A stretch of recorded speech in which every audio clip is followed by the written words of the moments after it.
नाजरीन अस्सलाम वालेकुम। आप देख रहे हैं पीस पब्लिक न्यूज़। आपका मेज़बान मोहम्मद यूनुस ताज। नाजरीन आज की ताज़ा खबर यह है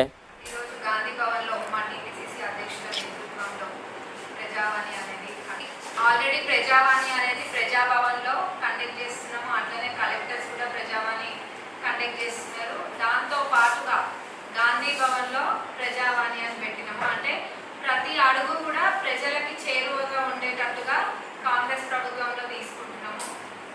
ఇప్పుడు ఇక్కడ ప్రతిరోజు ఒక ఎమ్మెల్యే చైర్మన్ ప్రతి ఒక్కరు అవైలబుల్ ఉండేటట్టుగా, అంటే ఎవరో ఒకరు, ఒక జనరల్ సెక్రటరీనా వైస్ చైర్మన్ ఎవరైనా కానీ ఇక్కడ అవైలబుల్ ఉండి ప్రజలకు అందుబాటులో ఉంటూ ప్రజలకు ఏ సమస్య వచ్చినా కానీ ఎక్కడికి వెళ్ళి చెప్పుకోవాలన్న సందిగ్ధం లేకుండా ఇక్కడ అయితే మా సమస్య వినడానికి ఉన్నారు, ప్రజాప్రతినిధులు ఉన్నారు, ఇంకా మన వాళ్ళు ఉన్నారు అన్న భరోసా కల్పిస్తున్నాం కాంగ్రెస్ ప్రభుత్వంలో.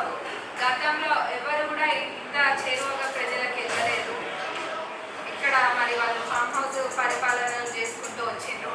కానీ కాంగ్రెస్ ప్రభుత్వంలో మీరు చూసినట్టయితే మా గౌరవ ముఖ్యమంత్రి గారైన మంత్రులు, ఎమ్మెల్యేలను ప్రతి ఒక్కరు ఎవరా కూడా విశ్రాంతి అనేది లేకుండా ఎల్లప్పుడూ ప్రజలకు అందుబాటులో ఉంటున్నాము. అందులో ఎటువంటి సందిగ్ధం లేదు. ఇప్పుడు ఈరోజు కూడా ప్రజావాణిలో చాలా మంది వచ్చినారు, వాళ్ళకు ఉన్న సమస్యలన్నీ కూడా చెప్పినారు. ఎస్పెషల్లీ రేషన్ కార్డ్స్ ఇళ్ళ గురించి ఎక్కువ మంది వస్తున్నారు. రేషన్ కార్డ్స్ ఎందుకంటే లాస్ట్ 10 years కూడా ఎవరికి కూడా రేషన్ కార్డ్స్ అనేది ఇవ్వలేదు. ఎంతసేపు ఎక్కడైతే బై ఎలక్షన్స్ వచ్చినాయో అక్కడ అంటే వాళ్ళ జనాలను ఒక ఓట్ బ్యాంక్ లెక్క చూసినారు అంతే. బై ఎలక్షన్స్ వచ్చిన దగ్గర ఇచ్చినారు అంతేగాని వేరే ఎవరికి కూడా రేషన్ కార్డులు ఇవ్వలేదు. ఇప్పుడు ఆల్రెడీ రేషన్ కార్డులు వస్తున్నాయి.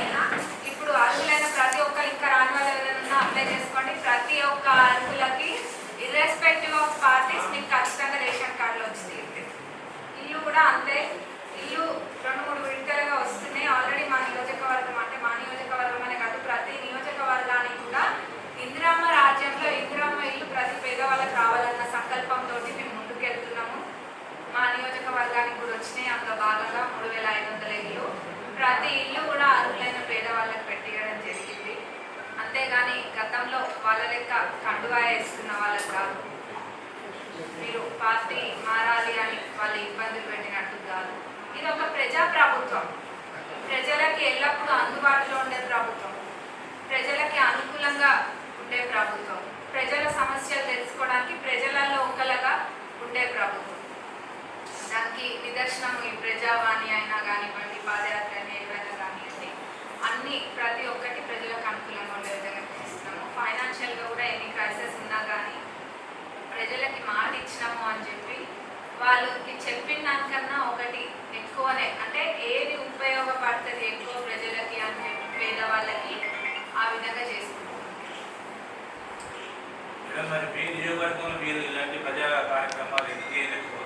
మా నియోజకవర్గంలో నేను ఎమ్మెల్యే శశిరెడ్డి పల్లెబాట అని చెప్పి ప్రతి ఊరికి అధికారులందరినీ తీసుకొని గల్లీ గల్లీ, వాడ వాడ, ప్రతి మురికి కాల్వ, కుంట అన్నీ కూడా తిరుగుతా. నేను అక్కడ ఇక్కడ అని కాదు, ఎవరో చూడాలని షోప్ టప్కో తిరిగేదాన్ని కాదు.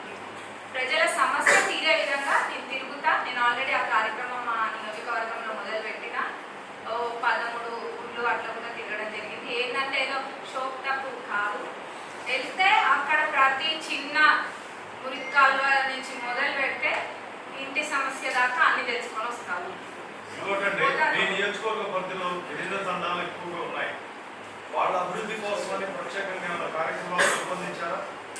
గిరిజనులకి ఎక్కువ ప్రాధాన్యత తప్పకుండా మా కాన్స్టిట్యున్సీలో ఇస్తాము.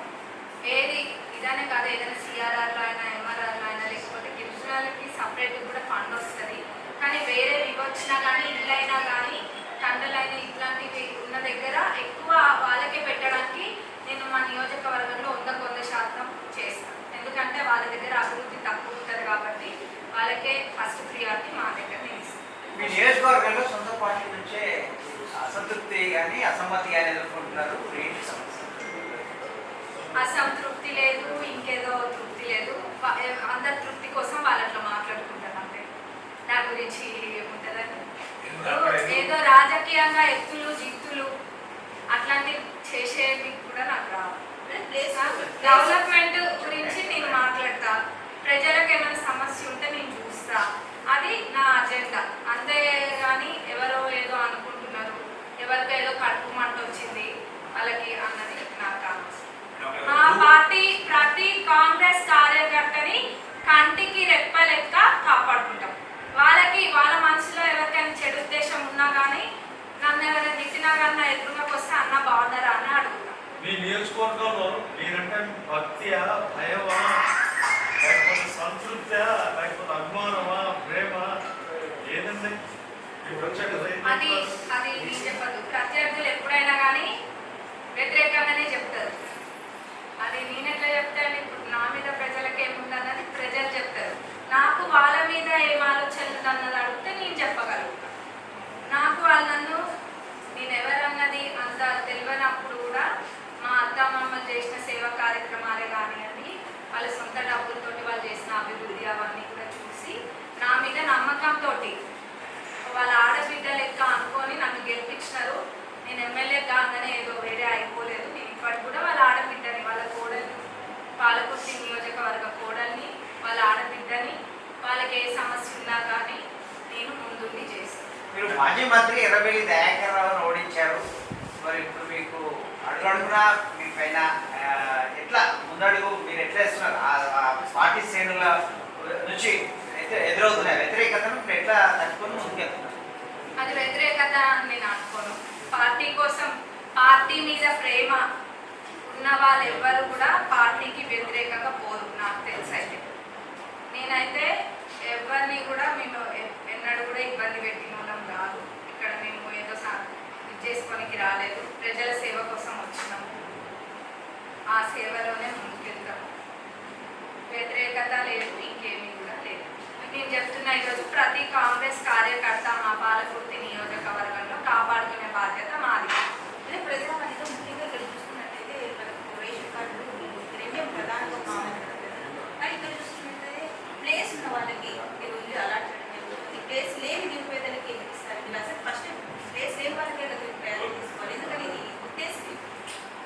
ఇప్పుడు మేము 2-3 విడతలు పెట్టుకున్నామండి. 2-3 విడతల్లో ఒక విడతలో ఒక రకమైన వాళ్ళకి, ఇంకో విడతలో ఇంకో రకమైన వాళ్ళకి, అట్లా ప్రతి ఒక్క పేద వాళ్ళకి కవర్ చేస్తాము. అందులో ఎటువంటి అనుమానం లేదు. नाज़रीन, हमारे YouTube channel Peace Public News को लाइक कीजिए, शेयर कीजिए और सब्सक्राइब कीजिए।